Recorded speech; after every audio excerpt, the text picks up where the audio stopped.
এই বয়সে পড়বি না তো আর কখন পড়বি? তোর বাবা ওইরকম পূজার সময় আমার 5 কেন 6 কেন করে দিত। তোমার জামাই আমার এতটা শাড়ি কিনে দিয়েছে, তাই তুমি কত খুশি। তা দাদা ওইরকম বৌদির দেশে, তা তোমার অসুবিধাটা কোন জায়গায়? তোমারও তো বাবা একটা সময় কিনে দিত, এখন তুমি বড় না বলে তাই তোমার দেয় না। তুই আমার পেটের মাইয়ে তো, আমি তোর সুখের জন্য করছি। আর তুই কাকবারের কাগো পরের মাইয়ে নিয়ে।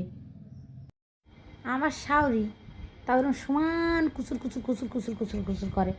এই আমার যে এতটা শাড়ি কিনে দিচ্ছে তোমার জামাই, তা নিয়ে এক পাল্লা ঝগড়া হয়ে গেছে। ওই যে খাবার কিনে নেয় তা নিয়ে ওরকম সারা পাড়া লোকের কাছে গাইয়ে গাইয়ে বেড়ায় তোমার মতো। কেন?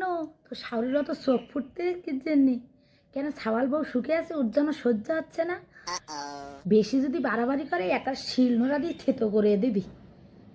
ছাওয়াল বৌমা সুখে থাকলে তা সহ্য হয় না, না?